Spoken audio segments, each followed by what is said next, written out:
Hi guys, mon nom est Danny Cronstrom du Gay Voyageur. Dans ce nouveau numéro de la web-série Queer ou pas, je m'intéresse à comment surprendre son petit copain en lui offrant son cadeau de vie. Pour ceux qui sont en couple depuis un certain nombre d'années, savent très bien qu'il est difficile parfois de trouver le cadeau d'anniversaire. Pour certains, trouver ce cadeau est un véritable moment d'angoisse. Pour d'autres, c'est un défi de vouloir surprendre son chéri. Surtout lorsque ça fait un certain moment qu'on vit avec la personne. Vous êtes peut-être en panne d'inspiration et voulez lui offrir quelque chose de différent? Le Gay Voyageur est là pour inspirer et surtout vous faire rêver. Connaissez-vous le terme Amazing Race? On pourrait le traduire par une course incroyable ou une course merveilleuse. Si vous aimez surprendre votre petit copain et qu'il aime bien entendu voyager et pour vous aussi, une course de type Amazing Race pourrait bien rendre votre petit copain fou de joie. Un Amazing Race se veut une course contre la montre. Bon, bien entendu, quand on voyage, on ne veut pas nécessairement courir. Amazing Race, c'est aussi devoir faire des défis pour passer à une prochaine étape. En résumé, votre conjoint reçoit un premier indice et va suivre les étape par étape, avec son copain. Et puis, il va bien entendu recevoir d'autres indices. Cette idée-là, j'avais trouvé ça vraiment impressionnante. C'est pour ça que j'avais le goût d'en parler avec Jonathan, qui a fait, bien entendu, un Amazing Race pour son copain lors de son 40e anniversaire.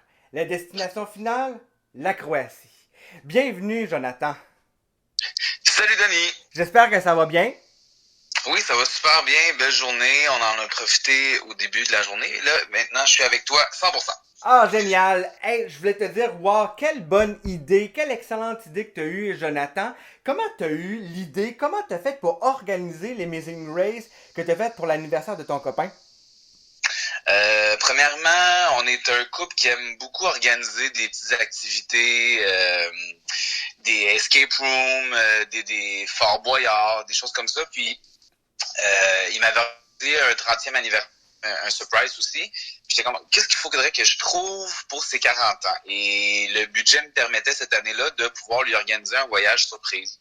Donc, j'ai dit, OK, je vais commencer. On est des fans finis de la série Amazing Race, soit Canada ou peu importe. Donc, j'ai Effectivement. dit, je vais essayer d'organiser exactement un peu le même genre de voyage pour le surprendre. Mais c'est vraiment une excellente idée, mais pour te Ben, merci. rendre à créer une idée comme celle-ci, quelle étape que tu as dû faire pour te rendre au point A jusqu'à l'arrivée en Croatie? Ouais, il y a quand même pas mal d'étapes. C'est pas un projet de tout repos.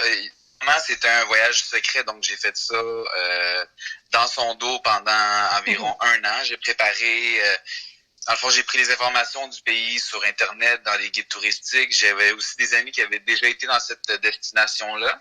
Donc, j'ai ramassé le plus d'informations possible, faire la réservation des billets, la location de voitures, plus les assurances, trouver les hébergements. Et je voulais trouver aussi comme différents types d'hébergements pour faire vivre une expérience aussi grande qu'on fait d'habitude dans un tout inclus. Préparer l'itinéraire, savoir quelle ville qu'on va visiter. Il fallait que je fabrique les enveloppes, les indices. Et le premier indice que mon chum a reçu, c'était à Noël. Donc, j'avais acheté un gros sac à dos du type qu'ils portent les participants dans l'émission. Donc, c'était beaucoup de travail, mais en même temps, c'était tellement satisfaisant de voir le résultat en plus. Hein. Dans le fond, ton copain a reçu des indices.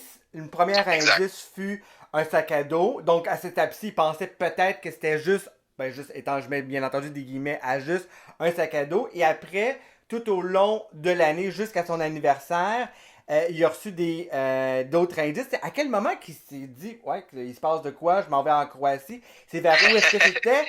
Durant l'avion? C'est-tu à l'arrivée? Il savait aucunement où qu'il allait. Quel fut ton processus, justement, dans les étapes, jusqu'à ce qu'il sache exactement où qu'il allait débarquer? OK, ben dans le fond, quand il a ouvert dans le fond son cadeau de Noël, en voyant le sac à dos, j'avais déjà posé le premier indice avec l'effigie Amazing Race dessus. Mhm. Donc là, il savait qu'il s'en allait à quelque part, mais il savait pas où. Donc il a ouvert son indice, puis on parle de la veille de Noël, c'est écrit rendez-vous le 8 avril prochain à Pierre-Éliott Trudeau pour votre destination mystère. Donc il l'a pas su avant la journée du départ. Donc moi, je me suis occupé de faire ses valises. aussi en cachette pour pouvoir remplir son sac à dos. Et c'est la journée du départ qu'il a su où est-ce qu'on s'en allait. Génial. Puis rendu sur Ouais, place, là, vous prenez l'avion. Il sait qu'il se rend. exact. Vous êtes débarqué probablement à Zagreb au début. Exact. Euh, Oui. et est-ce que l'itinéraire entre Zagreb et probablement que vous avez vu Dubrovnik, etc., est-ce qu'il était Mhm. au courant un peu de l'itinéraire ou il y avait encore un suivi ou de poursuivi l'Amazing Race durant le voyage en Croatie? Du tout. Il savait absolument pas dans quelle ville on allait aller, combien de jours on aurait resté dans chaque ville. Fait que dans le fond, la deuxième indice, je m'étais arrangé avec l'employé de la location de voiture pour lui donner son prochain indice, qui nous disait qu'on s'en allait à notre appartement à Zagreb pour un temps indéterminé. Et la journée que, dans le fond, pour la deuxième indice, il savait le matin même. À chaque fois qu'on changeait de destination, il le savait la journée même. Puis, bien, ça demande quand même une organisation incroyable. Ouais, On ouais. s'entend parce que quelqu'un qui veut pas organiser quelque chose, Amazing Race n'est sans doute pas une bonne Non, c'est pas pour solution. lui. Ça s'adresse pas à tout le monde, mais en même temps, ça s'adresse pas non plus à tout le monde du côté du receveur du Amazing Race. C'est pas tout le Exact, monde ouais. qui aime ça. Euh, mais quelqu'un qui aime la découverte, qui aime surtout les surprises, c'est une Mhm. excellente idée. Puis surtout quand ça fait un certain temps, plusieurs années que vous êtes ensemble, c'est une bonne façon de pouvoir surprendre son copain après plusieurs années. Oui, Puis en même temps, on peut pas non plus choisir n'importe quelle destination parce que on s'entend que lorsqu'on communique avec, exemple, l'entreprise qui fait la location des voitures, les hôteliers, etc., ben, bien entendu, la question de l'homosexualité est probablement indirecte dans la mhm, conversation. Euh, ouais, t'as choisi la Croatie, qui est une destination relativement ouverte, puis qui est beaucoup en ouverture ces dernières années. en Vous, développement, je dirais, oui. effectivement, c'est excellent mot. La Croatie, il y a plusieurs choses à faire. Les côtes, Dubrovnik, Zagreb, Split, Mhm. Ah oui. etc. Quelle ville que vous t'as décidé de lui offrir à ton copain? Pourquoi tu as choisi la Croatie? Puis toi, quelles sont tes impressions face au pays? Parfait. Ben, dans le fond, pourquoi la Croatie? Honnêtement, c'était quasiment un coup de tête parce que je cherchais une place, parce que c'était au mois d'avril, donc je cherchais un endroit qui faisait quand même pas Mhm, trop chaud pour pouvoir voyager puis avoir une facilité lors des déplacements. Et je cherchais une place aussi pour le budget quand même. mhm. C'est pas à négliger aussi Non, payer deux absolument. billets d'avion et tout. Donc j'ai dit ok, ben je vais regarder ce qui est disponible. Là, j'ai vu la Croatie, puis là en même temps j'ai fait mais j'ai des collègues qui ont déjà été, fait que je vais prendre des informations. Fait qu'ils m'ont dit des grandes lignes par rapport à certaines villes. Puis dans le fond, nous on a fait Zagreb. Mhm. Ensuite, on est allé à Dubrovnik en voiture. Donc là, mon C'est chum quand a même eu une un bonne indice route. le matin même. Ouais, c'est loin, c'est en 7 et 8 heures de route. Mhm. Je lui avais donné le choix, l'opportunité de deux autoroutes pour y aller. Donc, il a choisi une. C'était plus beau à voir que l'autre chemin. Mhm. Ensuite, on est allé, après quelques jours à Dubrovnik, on a été à Split, à Šibenik, à Zadar, et Mhm. on est revenu à Zagreb parce que je l'avais la location de voiture. J'aimais mieux revenir à la capitale, ça me coûtait moins cher euh, de ramener la voiture à la capitale que mettons, disons que de la rapporter à Dubrovnik à l'autre bout du pays. Donc, on essaie de trouver pour sauver le plus d'argent possible. Ça faisait un beau circuit quand même. Là. Sur 2 semaines, ça se faisait quand même bien. Là. Mhm. Puis quelles furent tes impressions face à la Croatie, face aussi un peu à la scène LGBT? Je sais que comme l'île d'Avar est quand même très gay-friendly, Ouais. ton impression face à la scène gay, que ce soit Zagreb, Dubrovnik ou les autres destinations que tu as faites, comment t'as perçu ça, toi? C'est plus comme underground. Mhm, C'est vraiment comme la capitale. C'est pas une ville côtière. C'est moins un peu de party, je dirais. mhm. On est allé dans un espèce de petit bar slash café gay, mais c'était vraiment comme c'était bizarre. C'était comme dans un triplex, mais c'était comme au sous-sol. Tu sais, c'était vraiment comme Mhm. il y avait pas d'attitude. Ensuite, les villes côtières, c'est un peu plus. gay friendly, mais en même temps, ils sont pas habitués de voir deux gars qui vont se tenir la main. Tu sais, Non, c'est c'est ça. pas, ils sont pas habitués, mais c'est pas quelque chose qui les dérange. Là-bas, on a croisé un couple gay justement, puis je leur ai demandé, tu sais, comment c'est la vie, puis en général. Mais tu sais, eux, ça faisait comme 6 ans, je crois, qu'ils étaient ensemble, puis les parents ne savaient même pas encore. Ok, Tu je sais, vois. j'ai trouvé ça comme assez bizarre, puis en même temps, les autres, ils trouvaient ça comme chez nous très, très, très ouvert. Parce qu'en plus, nous, mon copain et moi, on a quand même 2 enfants. Fait que là, pour eux autres, c'était un monde à part, tu sais. Mais d'année en année, ça devient de plus en plus accepté. Mais c'est ça, c'est pas comme chez nous. Puis, mais moi, j'ai vraiment adoré le peuple. T'sais, ils ont été vraiment, vraiment très accueillants. Peu importe. C'est sûr que durant la planification, j'étais avec un ami, non mon conjoint, juste pour être sûr. On sait jamais non plus dans quoi on s'embarque. Mais comme ça, c'est fait. Puis les gens sont vraiment, vraiment très accueillants. On a adoré notre expérience, vraiment. Là.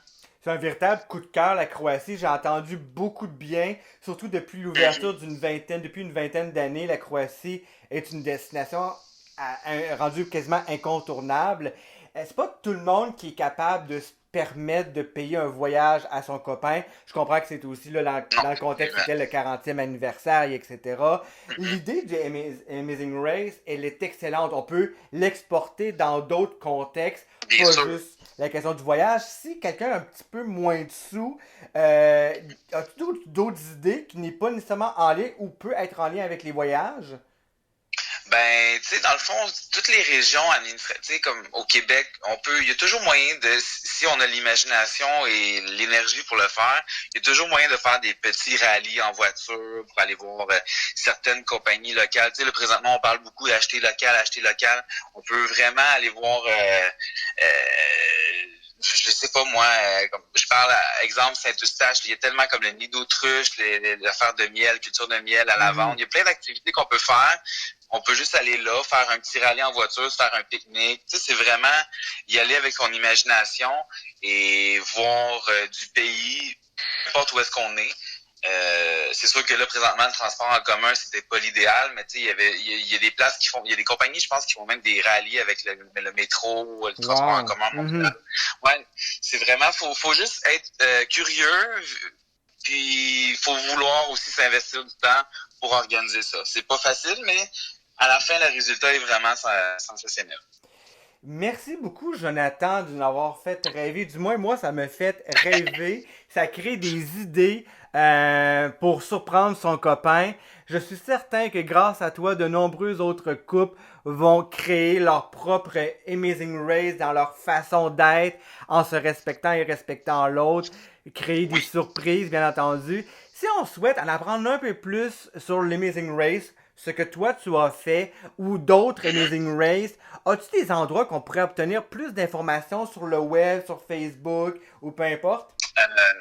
Ben dans le fond, est-ce qu'on parle du voyage que moi j'ai fait ou en général de...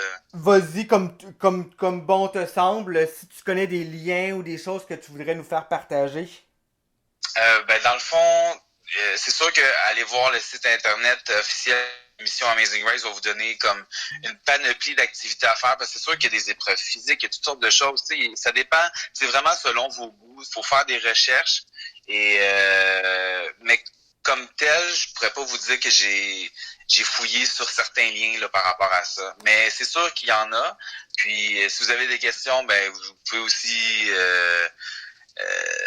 m'écrire ou quoi que ce soit. Je sais pas comment ça va fonctionner après, mais... Absolument. Puis de toute manière, il y a toujours notre ami Google aussi qu'on peut marquer Et voilà. Amazing Race, voyage, avoir des inspirations. Il y a plein de façons qu'on peut découvrir. Jonathan Exact. Deschâtelet, on te trouve facilement via la barre de recherche de Facebook si on veut avoir plus d'informations. Bien sûr. Génial. Merci beaucoup. Si vous avez aimé cette interview, je vous invite à commenter ce podcast, à vous abonner à la chaîne du Gay Voyageur et surtout à partager ce nouveau contenu de Queer ou pas. C'est une excellente façon de dire que vous appréciez la web-série touristique, qu'on travaille extrêmement fort pour vous donner le plus d'informations et surtout de vous faire rêver. Le Gay Voyageur est là aussi, bien entendu, pour accueillir de nouvelles interviews. Donc, si vous avez des choses à dire, à raconter, dites-le en commentaire. La web-série Queer ou pas est là pour ça. Je vous invite également à suivre le Gay Voyageur et la web-série sur Facebook, Instagram, YouTube ou sur les sites internet respectifs du gayvoyageur.com ou de queeroupas.com, bien entendu. Merci à Jonathan. On se retrouve dans un tout nouveau numéro de la web-série Queer ou pas très prochainement. Merci. Merci beaucoup.